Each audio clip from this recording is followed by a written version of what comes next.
Hey, they're sweeping Syria, they're sweeping Iraq, but they could be coming after you. That's the threat that ISIS is now facing or posing toward everyone who lives in this country. Wendy? That warning comes as President Obama says our military doesn't need to intervene in Iraq. But Iraqi refugees disagree. They say they still need help. Gary Lane has the story. President Obama announced there will be no need for the United States to rescue stranded Yazidis from Iraq's Mount Sinjar. That's because few people are still there. We broke the ISIL siege of Mount Sinjar. We helped vulnerable people reach safety, and we helped save many innocent lives. But Yazidi leaders disagree, telling the New York Times the crisis isn't over. And despite President Obama's assurances, the United Nations says the situation is still dire. The United Nations has declared a level 3 emergency for Iraq, the highest global humanitarian priority for the UN and partner agencies. Meanwhile, Prime Minister Nouri al-Maliki broke the political power struggle in Baghdad, saying he's stepping aside after 8 years as Prime Minister. Prime Minister-designate Haider el-Abadi now has less than 30 days to form a new government. Iraqi political analyst Karim Hassan Jabber says Maliki's replacement will need to correct past mistakes. The new prime minister has two main tasks to achieve. The first is to fight terrorism, and the second is to fight the financial corruption which has prevailed in government institutions. And the new prime minister will need to do more to stop the advance of the Islamic State in Iraq. U.S. intelligence officials warn that the Islamic State has now gained momentum. That will be difficult to halt in Iraq and Syria. And they say the Islamic terrorists intend to prove their power far beyond the Middle East. They warn the Islamic State may attempt a terrorist strike in Europe or the United States to assert itself as the true leader of the international jihadist movement. And the Islamic State is using social media to advance its in-your-face propaganda. This photo of an ISIS flag was taken in Washington, right in front of the White House. And there was a warning: we are in your state, we're in your cities, we are in your streets. Gary Lane, CBN News. Well, somebody else is in our streets, too. We really believe in local police, and I think we should. We should support our police. But they're getting very militaristic, and here, America's local police department, are they using too much military force? They going around with all this combat gear on and sniper rifles and things like that. Well, after this week's violent protests in Missouri, John Jessup has that story from our CBN News Bureau in Washington. Here's John. Pat, it was a night of peaceful protest in Ferguson, Missouri over the death of an unarmed black teen, a stark contrast to the past 4 days of violent clashes between police and protesters. The change comes after Missouri's governor placed the State Highway Patrol in charge instead of local police. And as Charlene Aaron reports, many say police use of military weapons to control the protests has no place on the streets of America. For the fifth night, hundreds flooded the streets of Ferguson, demanding answers in the shooting death of 18-year-old Michael Brown. Brown, who was unarmed, was killed by a police officer last weekend. Gone were scenes like this from nights before, protesters throwing Molotov cocktails and rocks at police. And images of police in paramilitary gear, flashing grenades and tear gas, clashing with demonstrators, many of whom protested peacefully. The people that's being violent is the police. The change comes after Missouri's governor replaced the city's local police presence with the State Highway Patrol. He hopes the plan will diffuse the tension between police and protesters. I know that Ferguson will not be defined as a community that was torn apart by violence. To help ease racial tensions in the city, churches have been holding prayer rallies. CBN News spoke with Pastor Joe Cost-Stevens of Passage Community Church near Ferguson. We had about 21 pastors from all over the area driving as far as 45 minutes away to come and to pray.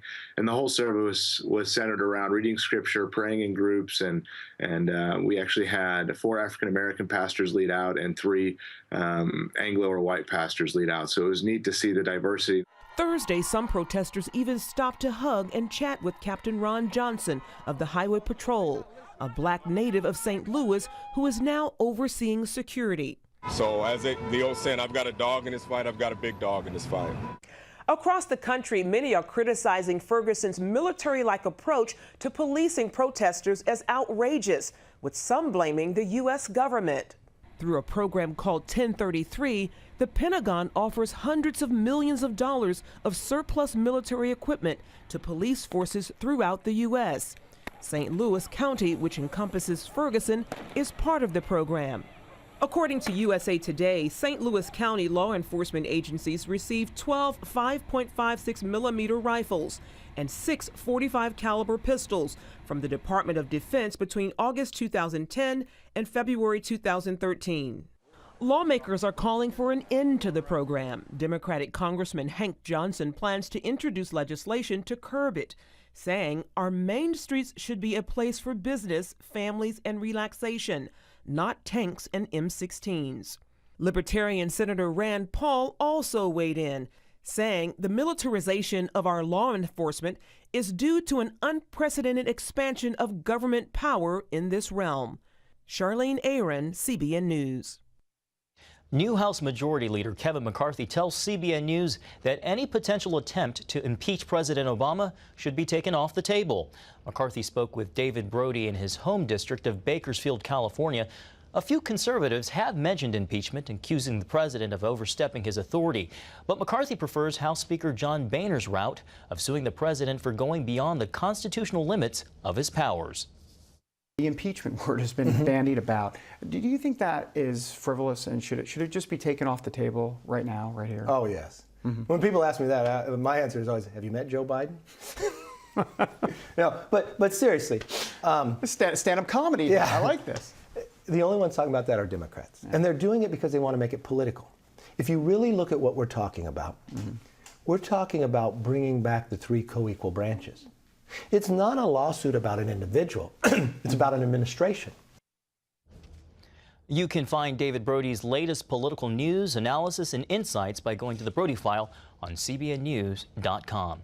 The Ebola outbreak in Africa is much worse than the official numbers show, according to the World Health Organization. The WHO says staff at the outbreak site see evidence that the numbers of reported cases and deaths vastly underestimate the magnitude of the outbreak. The official death toll now stands over 1,000, and the WHO warns the outbreak will continue for some time. Well, being overweight or obese are closely connected to 10 common cancers. That's according to a new study on the relationship between cancer and body weight. A higher body mass index was tied to cancers of the liver, colon, ovarian, breast, gallbladder, uterus, kidney, and other forms of cancer. The findings out of England were the most extensive ever on the link between cancer and being overweight, and it serves as another warning that eating a balanced diet, exercising, and keeping the right body weight will help you stay healthy. Pat, somehow that study forgot to mention watching the 700 Club to get your take on staying healthy. Absolutely. If they watch me, they'll all be, we're killing ourselves, apparently. It's awful. It is. And, yeah. I mean, cancer is, Yeah, but imagine all those different cancers, not just one cancer, but 5 cancers, 10 cancers, everything, every conceivable part of your body is full of cancer because of fat. I mean, you just have one life, and That's right. why not, be the best you can be? Fat isn't neutral. It isn't just a big blob. Right. It has active tissue, and it creates enzymes, and it creates antibodies. It creates all sorts of things inside your body. Yeah. And it is carcinogenic. The number of anti-Semitic incidents has jumped dramatically around the world since Israel's military operation in Gaza. That is according to a new report by the Anti-Defamation League. The ADL found examples of serious violence against Jews and Jewish buildings in Western Europe, South America, Canada, Australia, and Africa. The report looked at countries outside the U.S. Operation Blessing is providing emergency resources to Israeli families along the Gaza border. As tensions remain high in Gaza, Israeli families near the border live in constant fear and uncertainty. With little to no warning, these families must quickly find shelter to protect themselves during a sudden attack, and sometimes must remain there for long periods of time.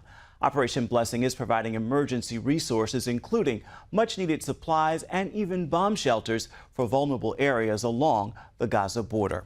You can find out more about Operation Blessing by going to its website, ob.org.